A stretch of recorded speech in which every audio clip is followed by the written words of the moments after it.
বন্ধুরা, প্রতিদিনের মতন আজকেও চলে এলাম সুন্দর একটা রেসিপি নিয়ে। আজকে আমি করব হচ্ছে আলুর দম। আজকে আমি আলুর দমটা করব তোমার কসুরি মেথি দিয়ে, দুধ দিয়ে।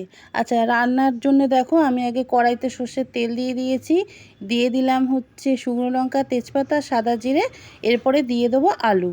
আর আলুটা ভাজতে ভাজতে আমার সমস্ত বন্ধুদের জানাই অনেক অনেক ভালোবাসা। আর যারা আজকে আমার ভিডিও প্রথমবারের জন্য দেখছো, তাদেরকে একটাই অনুরোধ করব বন্ধু, সুন্দর একটা মন্তব্য করে আমাকে সাবস্ক্রাইব করে আমার পাশে থেকো বন্ধুরা। তোমাদের এই সাবস্ক্রাইবের জন্য আমার আজকে 100 সাবস্ক্রাইবার পূর্ণ হয়ে গেছে। তোমাদের অনেক অনেক ধন্যবাদ আমার পাশে থাকার জন্য। এইভাবেই আমার পাশে থেকো বন্ধুরা। আচ্ছা চলো, তারপরে কি করলাম বলো তো, আলুর মধ্যেও নুন আর একটু হলুদ দিয়ে দিলাম।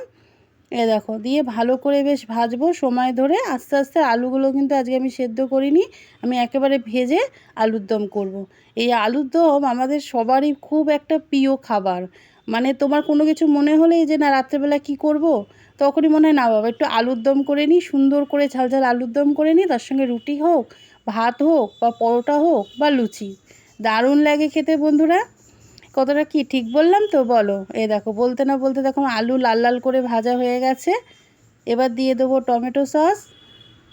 আমি রান্নায় একটু টমেটো সস দিলেই বেশি ভালো মানে পছন্দ করি। কি হয় বলো তো, কালারটা খুব সুন্দর আসে আর খেতেও বেশ ভাল লাগে। দিয়ে দিলাম হলুদ, নুন, ধনে গুঁড়ো, জিরে গুঁড়ো, সমস্ত কিছু প্রতিদিনের যে মশলা সেই সমস্ত দেয়া হয়ে গেল। দিয়ে দিলাম অল্প একটু চিনি।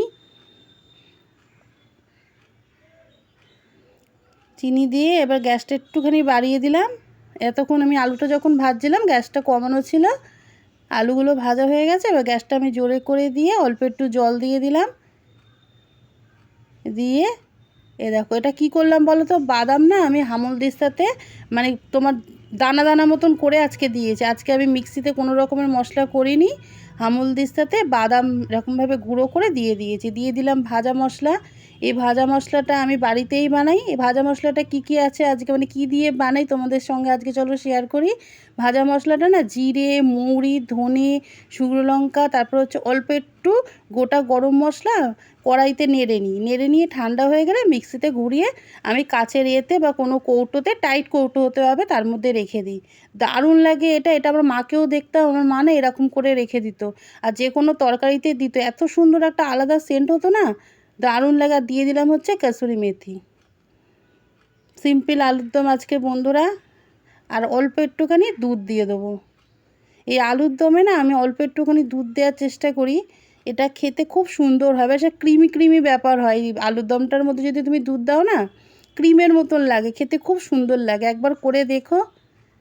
দেখো, আজকে অল্প তেল দিয়েই করেছি, কিন্তু ওপরে দেখো কী সুন্দর তেল ভাসছে।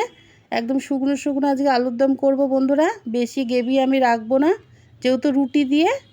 দেখো কি সুন্দর হয়েছে না আলুর দমটা, হয়েই এসছে আমার আলুর দম বন্ধুরা। দেখো, তোমাদের দেখাচ্ছি যে দেখো কেমন তেল ভাসছে। আমার আলুর দম হয়ে গেছে বন্ধুরা। আর আমার ভিডিও যদি ভালো লাগে এইভাবেই আমার পাশে থেকো বন্ধুরা, আর আমার ভিডিও দেখতে থেকো। দেখো, ভাল লাগছে না বলো? তোমরাই অবশ্যই নিজেদের বাসায় ট্রাই করে বলবে যে কেমন লাগলো আলুর দমটা। দেখো, তাহলে হয়ে গেছে বন্ধুরা আলুর দম। আর আজকের মতন টাটা।